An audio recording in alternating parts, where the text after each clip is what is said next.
രണ്ടാഴ്ച മുമ്പ് ഞാൻ യൂസ് ചെയ്യുന്ന എയർ ഫ്രയറിൻ്റെ ഒരു റിവ്യൂ ഇട്ടിരുന്നു. ആ വീഡിയോ കണ്ടിട്ട് ഒരുപാട് പേര് ധാരാളം സംശയങ്ങൾ ചോദിച്ചിരുന്നേ. കോമൺ ആയിട്ട് ചോദിച്ച കുറച്ച് സംശയങ്ങളുടെ മറുപടി ആയിട്ടാണ് കേട്ടോ ഇന്ന് എയർ ഫ്രയർ യൂസ് ചെയ്യുന്നത് സേഫ് ആണോ, കറണ്ട് ബില്ല് എങ്ങനെയാണ്, എന്തെല്ലാം പാത്രങ്ങളാണ് നമുക്കിതിൽ യൂസ് ചെയ്യാൻ പറ്റുന്നത്, ഇത് ക്ലീൻ ചെയ്യുന്നത് എങ്ങനെയാണ്, ഇങ്ങനെ കുറച്ച് സംശയങ്ങൾ. അപ്പോൾ ഓരോന്നായിട്ട് നമുക്ക് നോക്കാം. അതിൻ്റെ കൂടെ ഇതിൽ ചെയ്തെടുക്കാൻ പറ്റുന്ന സിമ്പിൾ ആയിട്ടുള്ള കുറച്ച് റെസിപ്പീസും കൂടെ ഉണ്ട് കേട്ടോ. എൻ്റെ കഴിഞ്ഞ വീഡിയോയിൽ ഏറ്റവും കൂടുതൽ ആൾക്കാർ ചോദിച്ചത് ഇതിലുള്ള കുക്കിംഗ് സേഫ് ആണോ എന്നായിരുന്നു. ആദ്യം തന്നെ ഞാൻ പറഞ്ഞേക്കാം, ഇതിൻ്റെ സേഫ്റ്റിനെ പറ്റി സംസാരിക്കാനായിട്ട് ആധികാരികമായിട്ട് ഞാൻ ആരുമല്ല. നിങ്ങളെപ്പോലെ തന്നെ ഒരാളാണ്. പല ഡോക്ടേഴ്സിൻ്റെ റിവ്യൂസ് കണ്ടിട്ടും ഇതിൻ്റെ വർക്കിംഗ് വായിച്ച് മനസ്സിലാക്കിയിട്ടുമാണ് ഞാൻ ഈ എയർ ഫ്രയർ വാങ്ങിയത്. ഇതിൻ്റെ വർക്കിംഗ് എന്താണെന്ന് മനസ്സിലായാൽ തന്നെ നിങ്ങളുടെ ആ പകുതി സംശയം മാറും. ഞാനത് കാണിച്ചു തരാം. ഇതിൻ്റെ ഒരു ബേസിക് പ്രിൻസിപ്പിൾ എന്ന് പറഞ്ഞാൽ ഇതാ നിങ്ങൾക്ക് കാണാമല്ലോ, ഇതിനകത്തൊരു കോയിലുണ്ട്. ഈ കോയിലാണ് ഇതിനകത്ത് ഹീറ്റ് ജനറേറ്റ് ചെയ്യുന്നത്. അതിൻ്റെ മുകളിൽ തന്നെ നിങ്ങൾക്കൊരു ഫാൻ കാണാം. നമ്മൾ സ്വിച്ച് ഓൺ ആക്കുമ്പോൾ ആ കോയിൽ നന്നായിട്ട് ചൂടാവും, ആ ഫാനും നല്ല സ്പീഡിൽ കറങ്ങും. അങ്ങനെ അതിനകത്ത് ആ കോയിലിൽ ജനറേറ്റ് ചെയ്യുന്ന ഹീറ്റ് ഈക്വലായിട്ട് ആ ചേമ്പറിൽ ഫുള്ള് എത്തുകയാണ്. ആ ചൂടിലാണ് നമ്മുടെ ഫുഡ് കുക്കാവുന്നത് കേട്ടോ. ഇതാണ് അതിൻ്റെ ബേസിക് പ്രിൻസിപ്പിൾ. ആ കോയിൽ ചൂടായി, ആ കോയിലിൻ്റെ ചൂട് ആ ഫാനിൻ്റെ കാറ്റുകൊണ്ട് ഈക്വലി എല്ലായിടത്തും ഡിസ്ട്രിബ്യൂട്ട് ചെയ്യുന്നു. ആ ചൂടിന് നമ്മുടെ ഫുഡ് കുക്കാവുന്നു. ഇതിൽ കുക്ക് ചെയ്യുന്നത് കൊണ്ട് പ്രത്യേകിച്ച് നമ്മുടെ ബോഡിക്ക് ഹാംഫുൾ ആയിട്ടൊന്നും ഇല്ലയെന്ന് തന്നെയാണ് കേട്ടോ ഞാൻ മനസ്സിലാക്കിയിരിക്കുന്നത്. പിന്നെ ചില ഭക്ഷണ പദാർത്ഥങ്ങൾ ഹൈ ടെമ്പറേച്ചറിൽ കുക്ക് ചെയ്യുമ്പോൾ ചില കെമിക്കൽസ് അതിൽ ഫോം ചെയ്യും. അത് നമ്മുടെ ശരീരത്തിന് ഹാംഫുള്ളാണ്. അത് എയർ ഫ്രയറിൻ്റെ പ്രോബ്ലം അല്ല. നമ്മൾ എണ്ണയിൽ വറുത്താലും ഓവനിലായാലും അല്ലെങ്കിൽ മൈക്രോവേവിലായാലും ഈ സെയിം പ്രശ്നമുണ്ട്. അപ്പോൾ കുക്ക് ചെയ്യേണ്ട പോലെ കുക്ക് ചെയ്തെടുത്താൽ ഏതിലാണേലും ഓവനിലായാലും എയർ ഫ്രയറിലായാലും അത് സേഫ് ആണെന്നാണ് ഞാൻ മനസ്സിലാക്കിയിരിക്കുന്നത് കേട്ടോ. കുക്ക് ചെയ്യേണ്ട പോലെ കുക്ക് ചെയ്യുക. അടുത്ത ഒരു സംശയം എന്ന് വെച്ചാൽ ഇതിൽ യൂസ് ചെയ്യാവുന്ന പാത്രങ്ങൾ എന്തൊക്കെയാണെന്നായിരുന്നു. അലൂമിനിയം യൂസ് ചെയ്യാവോ, സ്റ്റീൽ യൂസ് ചെയ്യാവോ, അതൊക്കെയായിരുന്നു. നമ്മൾ ഓവനിൽ യൂസ് ചെയ്യാവുന്ന എല്ലാ പാത്രങ്ങളും നമുക്ക് എയർ ഫ്രയറിലും യൂസ് ചെയ്യാം. അപ്പോൾ ഇതിൽ നമുക്ക് ഓവനിലെ പോലെ തന്നെ കേക്ക് ടിൻസ് യൂസ് ചെയ്യാം. അലൂമിനിയാണിത്, അലൂമിനിയം യൂസ് ചെയ്യാം. അതുപോലെ തന്നെ നല്ല ക്വാളിറ്റി സ്റ്റീൽ പാത്രങ്ങൾ, ഇതുപോലെ ചെറിയ സ്റ്റീൽ പാത്രങ്ങൾ ഉണ്ടല്ലോ, സ്റ്റെയിൻലെസ് സ്റ്റീൽ പാത്രങ്ങൾ, അത് യൂസ് ചെയ്യാം. പിന്നെ ബോറോസിൻ്റെ ഒക്കെ ഹീറ്റ് റെസിസ്റ്റൻ്റ് ആയിട്ടുള്ള ഗ്ലാസ് ബൗൾസ് വരുന്നുണ്ട്. ഇത് ട്രയോഡയാണ്, നോക്കി വാങ്ങുക കേട്ടോ. അങ്ങനെയുള്ള ഗ്ലാസ് ബൗൾസ് നമുക്ക് യൂസ് ചെയ്യാം. അതുപോലെ തന്നെ ഞാൻ കാണിച്ചിട്ടുണ്ട് ഇതിനു മുമ്പുള്ള എൻ്റെ വീഡിയോയിൽ സിലിക്കൺ ട്രേസ് ആണ്. നമ്മുടെ എയർ ഫ്രയറിൻ്റെ ആ ട്രേ നീറ്റായിട്ട് മെയിൻറ്റെയിൻ ചെയ്യാനായിട്ട് നമുക്കൊരു പരിധി വരെ നമുക്ക് ഹെൽപ്ഫുൾ ആണ് കേട്ടോ ഈ സിലിക്കൺ ട്രേസ്. അതുപോലെ തന്നെയാണ് ഈ പാച്ച്മെൻറ്റ് പേപ്പേഴ്സ്. ഇതും ഞാൻ ഇതിനു മുമ്പുള്ള വീഡിയോസിൽ കാണിച്ചിട്ടുണ്ട്.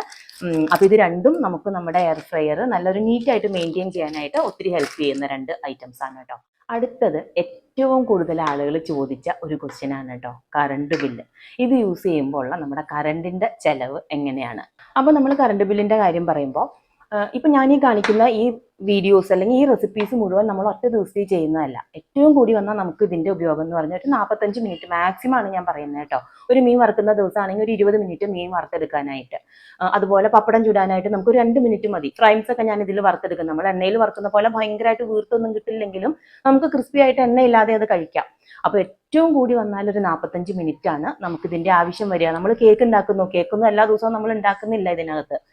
കഴിഞ്ഞ ദിവസം തന്നെ ഞാൻ എണ്ണയില്ലാതെ ചമ്മന്തി ഉണ്ടാക്കി കാണിച്ചിരുന്നു, ചുട്ട ചമ്മന്തി. അപ്പോൾ അതുപോലെ ഉണ്ടാക്കണേൽ നമുക്കൊരു 20 മിനിറ്റ് മാക്സിമം മതി ഇതൊന്ന് വഴണ്ട് കിട്ടാനായിട്ട്. അപ്പോൾ ആ സമയത്ത് നമ്മൾ ഗ്യാസ് ലാഭിക്കുന്നുണ്ട്. ആ 20 മിനിറ്റെങ്കിലും വേണം നമുക്കിത് സ്റ്റവിൽ വെച്ച് വഴറ്റിയെടുക്കണമെങ്കിൽ. അപ്പോൾ അത്രയും ഗ്യാസ് നമ്മൾ അവിടെ ലാഭിക്കുന്നുണ്ട്. അത് മാത്രമല്ല ഇത്രയും എണ്ണ കുറച്ചാണ് നമ്മുടെ ശരീരത്തിലേക്ക് ചെല്ലുന്നുള്ളൂ. അപ്പോൾ ഈ രണ്ട് കാര്യം കൂടെ നമ്മൾ കൺസിഡർ ചെയ്യണം. നമ്മൾ ഈ കറണ്ട് ബില്ല് മാത്രം നോക്കാതെ ഈ രണ്ട് കാര്യം കൂടെ നമ്മളൊന്ന് കൺസിഡർ ചെയ്യണം. ഒരു 35 മുതൽ 45 മിനിറ്റ് വരെയാണ് മാക്സിമം ഞാൻ എയർ ഫ്രയർ യൂസ് ചെയ്യുന്നത്. അത് എല്ലാ ദിവസവും ഒന്നും ഉപയോഗിക്കാറുമില്ല.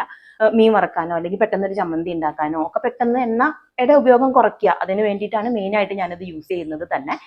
അപ്പോൾ ഈ ഒരു ഉപയോഗത്തിന് ഒത്തിരി വലിയ ഡിഫറൻസ് വരുന്നതായിട്ട് എനിക്ക് തോന്നിയിട്ടില്ല. ഞാനിവിടെ ചെന്നൈയിലാണ്. കേരളത്തിനെ വെച്ച് ഇവിടെ കറണ്ട് ബില്ല് കുറച്ച് കുറവാണ്. അപ്പോൾ അതിൻ്റെ ഡിഫറൻസ് ആണോ എന്ന് എനിക്കറിയില്ല. ഒത്തിരി വലിയ ഡിഫറൻസ് കറണ്ട് ബില്ലിൽ വരുന്നതായിട്ട് എനിക്ക് തോന്നിയിട്ടില്ല. പിന്നെ എണ്ണ കുറച്ച് ഉപയോഗിക്കണം എന്നുള്ള ആളുകൾക്ക് മസ്റ്റായിട്ട് ട്രൈ ചെയ്ത് നോക്കാവുന്ന ഒരു ഓപ്ഷൻ തന്നെയാണ് കേട്ടോ. കറണ്ട് ബില്ല് ഇത്ര ഡിഫറൻസ് വരും എന്നൊന്നും കൃത്യമായിട്ട് എനിക്ക് പറയാൻ പറ്റില്ല. കാരണം നമ്മുടെ ഉപയോഗത്തിനെ ഡിപ്പെൻഡ് ചെയ്ത് തന്നെ ഇരിക്കും. ഭയങ്കരമായിട്ടൊരു ഡിഫറൻസ് ഈ എയർ ഫ്രയർ യൂസ് ചെയ്യുന്നത് കൊണ്ട് വരും എന്ന് എനിക്ക് തോന്നുന്നില്ല കേട്ടോ. അപ്പോൾ എയർ ഫ്രയർ ക്ലീൻ ചെയ്യുന്നത് എങ്ങനെയാണ്, ഇത് മെയിൻറ്റെയിൻ ചെയ്യുന്നത് എങ്ങനെയാണെന്ന് എന്നോട് ചോദിച്ചിരുന്നു കുറച്ച് പേര്. സിമ്പിളായിട്ട് ഞാൻ പറയാം. നമ്മളതിൻ്റെ ട്രേ ക്ലീൻ ചെയ്യുന്ന പോലെ തന്നെ ഇതിൻ്റെ ഈ ഉൾഭാഗവും ആഴ്ചയിൽ ഒരു ദിവസമെങ്കിലും ഒന്ന് വൃത്തിയായിട്ട് വെക്കാനായിട്ട് ശ്രദ്ധിക്കണേ. അല്ലെങ്കിൽ അത് തുരുമ്പ് പിടിക്കാനൊക്കെ ചാൻസ് ഉണ്ട്. അതുപോലെ തന്നെ ഇതിൻ്റെ മുകളിലുള്ള ആ ഫാനും കോയിലും നമ്മൾ യൂസ് ചെയ്യുന്ന മസാലകൾ എണ്ണയൊക്കെ ഇതിൽ വന്ന് പറ്റി പിടിച്ചിരിക്കാനുള്ള ചാൻസ് ഉണ്ട്. ഒരു തുണി നനച്ച് നന്നായിട്ട് പിഴിഞ്ഞ് കളഞ്ഞ ശേഷം ഒന്ന് തുടച്ചെടുക്കുക കേട്ടോ. മസ്റ്റായിട്ട് സ്വിച്ച് ഓഫ് ചെയ്യുക എന്നുള്ളത് പ്രത്യേകം ശ്രദ്ധിച്ച് ചെയ്യുക. അതുപോലെ ചൂടായിരിക്കും, കോയിൽ നല്ല ചൂടായിരിക്കും. നന്നായിട്ട് ആറിയ ശേഷം മാത്രമേ ഇതിൻ്റെ ഉള്ളിൽ ക്ലീൻ ചെയ്യാവുള്ളൂ കേട്ടോ. അപ്പോൾ അതാ ഇതാണ് ഇതിൻ്റെ കുക്കിംഗ് ട്രേ. ഞാൻ ഏതാണ്ട് ഒരു 6 മാസത്തോളമായിട്ട് ഉപയോഗിച്ചുകൊണ്ടിരിക്കുന്ന ഒരു സാധനമാണ് കേട്ടോ. നിങ്ങൾക്ക് ഇത് കാണുമ്പോൾ അറിയാലോ, നല്ല നീറ്റായിട്ടാണ് ഇരിക്കുന്നത്. നമ്മൾ എങ്ങനെ ഉപയോഗിക്കുന്നോ അതനുസരിച്ചിരിക്കും ഇതിൻ്റെ ലൈഫ്. ആരോ ചോദിച്ചിരുന്നു ഇതിൻ്റെ ലൈഫ് എങ്ങനെയാണെന്ന്. നമ്മൾ ഉപയോഗിക്കുന്നത് അനുസരിച്ചാണ് എന്ത് സാധനത്തിൻ്റെ ആണെങ്കിലും ലൈഫ് ഇരിക്കുന്നത്. അപ്പോൾ ഇതിൻ്റെ ഇത് കണ്ടോ, ഇത് ഒരു നോൺ സ്റ്റിക്ക് ആയിട്ടുള്ള ഒരു സാധനമാണ്. ഇതിൽ നമ്മൾ കഴുകുമ്പോൾ സ്ക്രബ്ബർ പോലുള്ള സാധനങ്ങളൊന്നും യൂസ് ചെയ്യാതിരിക്കുക. അതുപോലെ ഇത് കഴുകിയെടുക്കാൻ എളുപ്പം എന്ന് പറഞ്ഞാൽ ചെറിയൊരു ചൂടിൽ കഴുകുന്നത് തന്നെയാണ് കേട്ടോ. അതങ്ങ് തണുത്ത് പോയി കഴിയുമ്പോൾ ഇതിനകത്ത് എണ്ണയൊക്കെ വീണിട്ടുണ്ടെങ്കിൽ ആ എണ്ണ ഇതിലങ്ങ് പറ്റി പിടിച്ചിരിക്കും. ചെറിയ ചൂടോടുകൂടെ ഇത് കഴുകുന്നതാണ് നല്ലത്. നമ്മളിത് കുക്ക് ചെയ്യുന്ന ടൈമിൽ തന്നെ ഇതിന്റെ താഴെ പാച്ച്മെന്റ് പേപ്പേഴ്സ് ലൈനേഴ്സ് എന്തെങ്കിലുമൊക്കെ ഇട്ട് കൊടുക്കുകയാണെങ്കിൽ, അല്ലെങ്കിൽ അലുമിനിയം ഫോയിലും നമുക്ക് ഇതിൽ യൂസ് ചെയ്യാം. അപ്പൊ അതൊക്കെ നമ്മൾ യൂസ് ചെയ്യുകയാണെങ്കിൽ ഇതിന്റെ താഴേക്ക് ഒത്തിരി ഓയിലോ ഒന്നും ആവില്ല, നല്ല നീറ്റായിട്ട് തന്നെ ഇതിരിക്കും. അപ്പൊ ഇത് കഴുകുമ്പോൾ എപ്പോഴും ലിക്വിഡ് സോപ്പാണ് ഞാൻ യൂസ് ചെയ്യാറ് കേട്ടോ. അത് ഏത് ലിക്വിഡ് സോപ്പ്, നല്ല ലിക്വിഡ് സോപ്പ് എന്തെങ്കിലും ഉപയോഗിച്ച് ഒരു 10-15 മിനിറ്റ് നേരം കുറച്ച് വെള്ളം ഒഴിച്ച് ഒന്ന് സോക്ക് ചെയ്ത് വെക്കുക. അപ്പോൾ നന്നായിട്ട് ഇതിനകത്ത് പറ്റി പിടിച്ചിരിക്കുന്ന എണ്ണയോ അങ്ങനെ എന്തെങ്കിലും ഉണ്ടെങ്കിൽ ഇതങ്ങ് മാറി കിട്ടും. പിന്നെ അതങ്ങ് കഴുകി സാധാരണ സ്പോഞ്ച് കൊണ്ട് നമുക്ക് നന്നായിട്ടൊന്ന് വൃത്തിയാക്കി എടുത്താൽ മതി. അപ്പോൾ ഇത്രയൊക്കെയാണ് ഏറ്റവും കൂടുതൽ ആളുകൾ ചോദിച്ച കുറച്ച് സംശയങ്ങൾ. ഇനി നമുക്ക് നല്ലൊരു കേക്കിൻ്റെ റെസിപ്പിയിലേക്ക് പോകാം. എയർ ഫ്രയറിൽ തന്നെയാണ് നമ്മൾ ഈ കേക്ക് തയ്യാറാക്കിയെടുക്കുന്നത്. നല്ലൊരു അടിപൊളി മാർബിൾ കേക്കാണ് കേട്ടോ. ഒരു 300 ഗ്രാമോളം വരുന്ന ചെറിയൊരു കേക്കാണ് കേട്ടോ നമ്മൾ ഉണ്ടാക്കുന്നത്. ഒരു മുട്ട എടുത്തിട്ടുണ്ട്. ഒരു 2 മിനിറ്റ് നേരം തന്നെ നന്നായിട്ട് നമുക്കിതൊന്ന് ബീറ്റ് ചെയ്തെടുക്കാം. മുട്ട ഇതുപോലെ നന്നായിട്ട് തന്നെ പതഞ്ഞ് വരണം. ഇനി ഇതിലേക്ക് നമുക്കൊരു 1/4 കപ്പ് പഞ്ചസാര ചേർക്കാം. പഞ്ചസാര ചേർത്ത ശേഷം വീണ്ടും ഇതുപോലെ തന്നെ ഒരു 2 മിനിറ്റ് നേരം തന്നെ നന്നായിട്ട് ബീറ്റ് ചെയ്തെടുക്കാം. മുട്ടയുടെ കളറൊക്കെ മാറി വന്നിട്ടുണ്ട്. ഇനി ഇതിലേക്ക് നമുക്ക് ഒരു 1/4 സ്പൂൺ വാനില എസൻസും 4 ടേബിൾ സ്പൂൺ മെൽറ്റഡ് ബട്ടറും കൂടെ ചേർത്ത് വീണ്ടും ഒരു 2 മിനിറ്റ് നേരം തന്നെ ബീറ്റ് ചെയ്തെടുക്കാം. കളറൊക്കെ നന്നായിട്ട് മാറി വന്നിട്ടുണ്ട്. ഇനി ഈ സമയത്ത് നമുക്ക് ഒരു 1/2 കപ്പ് മൈദയും അതിൻ്റെ കൂടെ 1/2 സ്പൂൺ ബേക്കിംഗ് പൗഡറും കൂടെ ചേർത്ത് നന്നായിട്ടൊന്ന് മിക്സ് ചെയ്തെടുക്കണേ. ഇതിൻ്റെ ഒരു 2-3 തവണയായിട്ട് നമ്മൾ അടിച്ചു വെച്ചിരിക്കുന്ന ആ മുട്ടയുടെ കൂട്ടിലേക്ക് ചേർത്ത് മിക്സ് ചെയ്തെടുക്കണം. ഇതിൻ്റെ കൂടെ ഒരു 3 സ്പൂൺ പാലും കൂടെ ചേർക്കുന്നുണ്ട് കേട്ടോ. പാലും അതുപോലെ തന്നെ 2-3 തവണയായിട്ട് വേണം ചേർത്ത് കൊടുക്കാൻ. ഇപ്പോൾ നമ്മുടെ കേക്കിൻ്റെ വാനില ബാറ്റർ റെഡി ആയിട്ടുണ്ട്. ഇനി നമുക്കൊരു ചോക്ലേറ്റ് ബാറ്റർ റെഡിയാക്കണം. അതിന് വേണ്ടിയിട്ട് ഒരു 2 സ്പൂൺ പാലെടുത്തിട്ടുണ്ട് കേട്ടോ. ഇതിലേക്കൊരു 2 സ്പൂൺ കൊക്കോ പൗഡർ കൂടെ ചേർത്ത് നന്നായിട്ടൊന്ന് മിക്സ് ചെയ്ത് കൊടുക്കാം. ഇതുപോലെ കിട്ടണം. ഇനി നമ്മൾ തയ്യാറാക്കി വെച്ചിരിക്കുന്ന ആ ബാറ്ററിൻ്റെ ഒരു പകുതി ഭാഗം ഇതിലേക്ക് ചേർത്ത് നന്നായിട്ടൊന്ന് മിക്സ് ചെയ്തെടുത്താൽ നമ്മുടെ ചോക്ലേറ്റ് ബാറ്റർ റെഡിയാണ്. 5 ഇഞ്ചിൻ്റെ ഒരു കേക്ക് ടിന്നാണ് കേട്ടോ ഞാൻ എടുത്തിരിക്കുന്നത്. അതിലേക്ക് ആദ്യം വാനിലയുടെ മിക്സ് ഒഴിച്ചു കൊടുക്കാം, പിന്നെ ചോക്ലേറ്റ് ഒഴിച്ചു കൊടുക്കാം. ചോക്ലേറ്റിൻ്റെ മുകളിൽ വീണ്ടും വാനില വരുന്ന പോലെ ഇതുപോലെ ഒഴിച്ചു കൊടുത്ത ശേഷം ഇതുപോലെ ഒന്ന് ഡിസൈൻ ചെയ്തെടുത്താൽ മതി. ഒരു 130 ഡിഗ്രിയിൽ 15 to 20 മിനിറ്റ്സ് ബേക്ക് ചെയ്താൽ നമ്മുടെ കേക്ക് റെഡിയാണ്.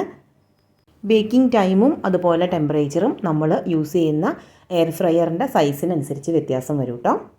നല്ല പെർഫെക്റ്റ് ആയിട്ട് 20 മിനിറ്റ്സിൽ തന്നെ നമ്മുടെ മാർബിൾ കേക്ക് റെഡിയായി കിട്ടിയിട്ടുണ്ട്. ഇതിന് നന്നായിട്ട് ചൂടാറിയ ശേഷം നമുക്ക് കട്ട് ചെയ്യാം. ഞാൻ ആദ്യം പറഞ്ഞ പോലെ തന്നെ ഇതൊരു 300 ഗ്രാമിനടുത്ത് വരുന്ന കേക്കാണ്. വലിയ കേക്ക് വേണ്ടവർ വലിയ ഓവനാണുള്ളതെങ്കിൽ മെഷർമെൻറ്റ് ഡബിളായിട്ട് എടുത്താൽ മതി. നല്ല എളുപ്പത്തിൽ ചെയ്തെടുക്കാൻ പറ്റുന്ന കേക്കാണ്. അപ്പോൾ സിമ്പിളായിട്ട് എയർ ഫ്രയറിൽ ചെയ്തെടുക്കാൻ പറ്റുന്ന മറ്റ് റെസിപ്പികളായിട്ട് നമുക്ക് വീണ്ടും കാണാം. ചാനൽ സബ്സ്ക്രൈബ് ചെയ്യാതെ കാണുന്നവരാണെങ്കിൽ ഒന്ന് സബ്സ്ക്രൈബ് ചെയ്ത് സപ്പോർട്ട് ചെയ്യണേ. പുതിയൊരു വെറൈറ്റി റെസിപ്പിയായിട്ട് നമുക്ക് വീണ്ടും കാണാം. താങ്ക്